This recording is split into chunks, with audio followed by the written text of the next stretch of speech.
اعوذ بالله من الشیطان الرجیم بسم الله الرحمن الرحیم. تاسو ته پته ده چې نن شلمه روژه ده له خیره سره 10 ورځې یا 9 ورځې هر څه کړي دا اختر ته پاتې دي. دا اختر ډنګایي ده، نو چې اختر را نږدې کېږي کرمینل خلک هم چې لکه هغه اکټیو کېږي، نو یو خو هغې سره چې کم از کم دوره مسلمانۍ که چېرې داسې په چا مشکوک کسانو باندې نظر پرېوځي، په دوکا دړاکه کې به پرېوځي چې څوک درته وایي یاره یا شربت یا ښه یا بد د روژه ماتې ټایم کې دغه در سره څوک ونه کړي، نشه دې نه کړي.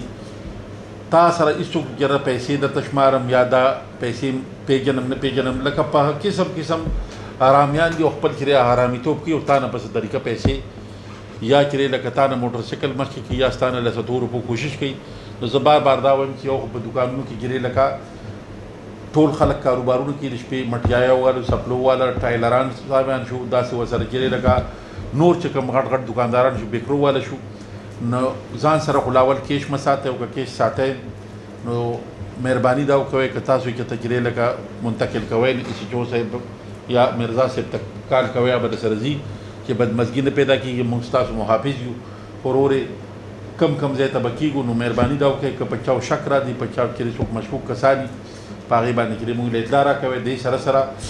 په دې دوکاندارانو کې هم کسان داسې شته چې هغوی دا بارودي پټاخې شوې یا چې دا کیلونه نو ما چې کوم کلاشینکوف یا اسلحه شوه تماچې شوې، نو دا ماشومان دي دا خو نه پوهېږي، یو بل ته اکثر نیسي، نو یا پکې سترګه ضایع شي یا پکې چې بل څه نقصان وشي. نو مهرباني وکړئ چې دا ښه شی نه دی چې لږ ته په دغه روزګار په دغه باندې ته پیسې ګټې، نو ته مهرباني دا وکړه چې ستا دا رزق الله تعالی چې دی دا د بل سره به هم تا ته پوره کوي. دا صرف په دې کې نه دی چې په دغه بارودو کې په دغه تماچو کې ته رزق لټئ. نو دا مهرباني وکړئ چې کوم دوکانداران دا کار کوي، نو زه د مشرانو ته علما کرام صاحبان، پی ایل سیز ممبران، کونسلران، ناظمین، دا ټولو فرض دی چې چا په دوکانونو کې داسې څیزونه ساتي چې هغوی ته وایي چې خپې راغونډې کوي. که چېرې بیا هم د ده مشره خبره وټوکوي نو ایس ایچ او صاحب یا مورر صاحب هغوی سره چې رابطه وکړي چې دغه کاڼې ته موږ راوړو چې لکه دا ستا د ماشومانو چې لکه د نقصان باعث به ګرځي، نو دا زموږ ماشومان دي، دا ستا را ماشومان زموږ دي. نو مهرباني وکړئ دغه د هغې نه علاوه هوایي فایرنګ بار بار موږ دا خبرې کوو چې افسران په دې کې چې لکه زموږ جناب ډي پي او صاحب په دې کې خپل چې لکه یو دغه لګولې د پچوالي سناپس د هر قسمه اسلحه چې شوه کا لیسندار ده او کا بې لیسنس سره نن سبا د لیسنس کار نه کوي، خان په دې باندې د پچوالي سناپس ده د جناب ډي پي او صاحب د طرفه. دا مهرباني دا وکړئ چې اسلحه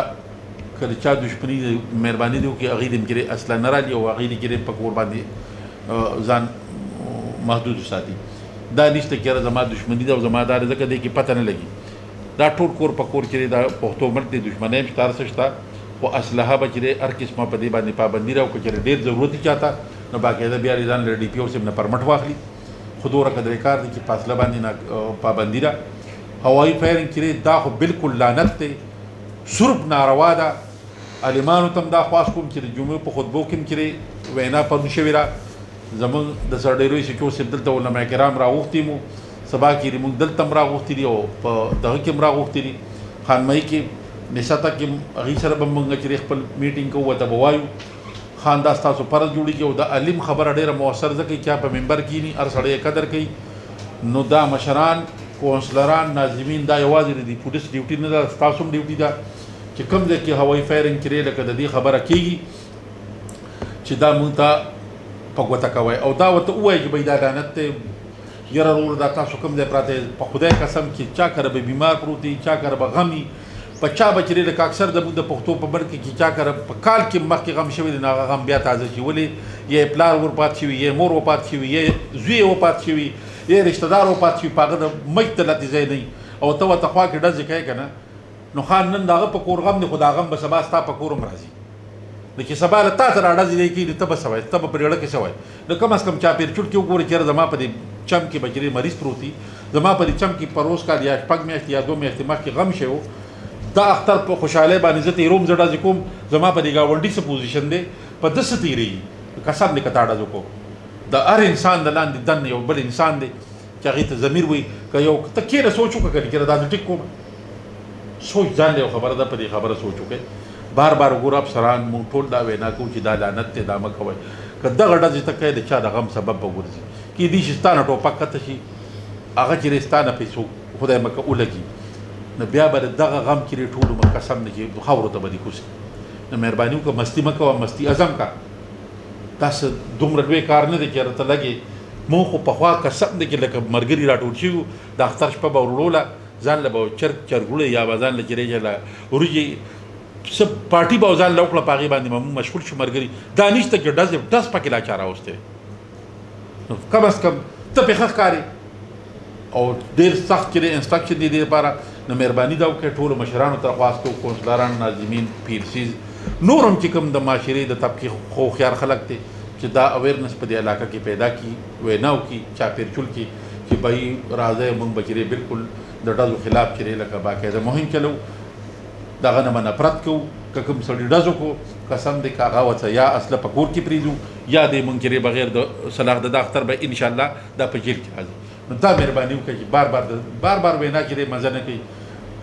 مړه هوښیار خلک یې تعلیم یافته خلک یې پخوانۍ پرسوده دغه پرېږدی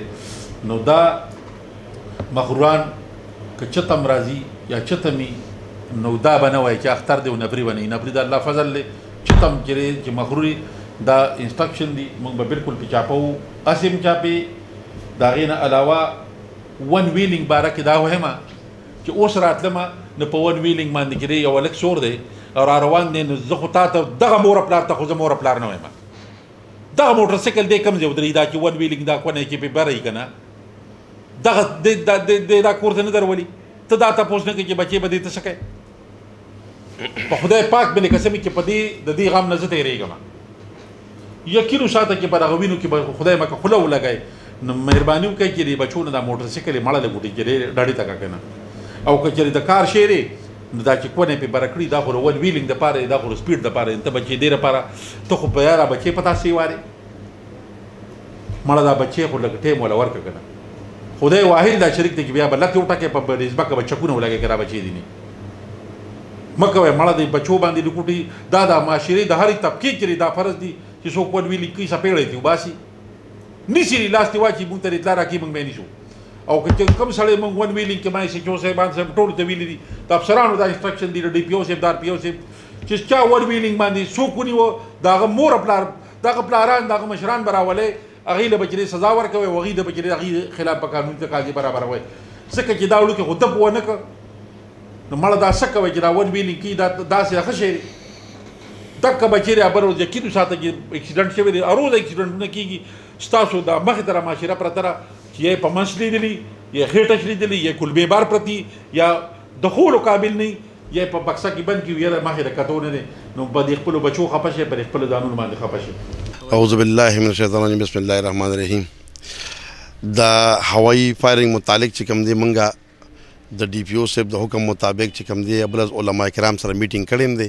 چې را تاسو په خطبو کې وایي چې دا کوم هوایي فایرنګ چې کېږي یا دا پټاخ خلاصېږي نو مطلب په دې باندې تاسو لکه ډېر زیات پرزور دغه وکړئ چې دا څیز منې شي ځکه چې تاسو ته پته لګېدلی چې د اختر آمد دی هر سړي ته پته ده او څونه چې د ورځې را لنډېږي نو دغه شان مطلب دا چې دی دا څیز دې تیزوي کم چې دا موږ دې خلکو ته بار بار وي د افسرانو مطابق هم احکامات جاري کړي دي چې بھائی د هوایي فایرنګ مه کوئ اختر دی د خوشحالۍ دغه دی اکثر دا چې پکې وشي چې څوک پکې ولګي نو بیا هغه چې کوم دی تاسو ته ښه پته ده چې د هغې نه لویه مسله جوړه شي نو مهرباني وکړئ موږ د علما کرام په ذریعه باندې تاسو سره پرون تاسو ته باقاعده ویلي دي را روانې جمعې ته به انشاءالله هم تاسو ته بیا هغې ته موږ پرزور اپیل کړی دی او ښه جذباتي دغه موته جذباتي خبرې ورسره وکړئ لکه څنګه چې تاسو د دین باره کې کوئ دغسې د دې دغه باره کې تاسو دې ته ښه دغه ورکړئ چې یاره اویرنس د دې متعلق د دې وشي چې یاره د هوایي فایرنګ څومره نقصان دی او موږ خپل هم چې کوم دی کې به یو واک هم کوو څومره او بل د هغې نه علاوه چې کوم دی بازار کې تاسو ته پته رش سیوا شوی دی د دې متعلق موږ افسرانو باقاعده دغه کړی دی چې یاره څومره رش سیوا کي د هغې لپاره موږ ایکسټرا نفرې هم راکړي دي ستاسو ته د سهولت لپاره چې یاره تاسو ته څومره چې د بار نه څوک راځي دلته مزدور کار څوک راځي نو تاسو هم موږ سره باندې هیلپ کوئ چې داسې څوک اینې را اینې مشتبه خلک اینې باقاعده موږ ته انډیکیشن راکوئ ټلیفون کوئ ټلیفون نمبرات ټول سره شته دي دې باره کې موږ واقع پمپلیټ هم تقسیمې کې جماعتونو باندې هم خبر شو ځای ډي ایس پي صاحبان هم تاسو وکتل د هغې نه مخکې پریس کانفرنس شوي دي موږ د علماو سره میټینګ هم کړی دی او زموږ ډي پي او صاحب چې کوم دی بار دا موږ ته دغه کوي چې انسټرکشن کوي چې تاسو په علاقه کې د هوایي فایرنګ ولې کېږي دا ستاسو څه وجه ده کمې دي تاسو کې نو مهرباني وکړئ موږ تاسو ته دا پیغام بار د پیټرولینګ په ذریعه هم در رسوو تاسو ته د علماو په ذریعه هم در رسوو مهرباني وکړئ چې تاسو موږ سره دې باره کې بالکل کومک وکړئ او زموږ دا کمپین دا کامیاب کړئ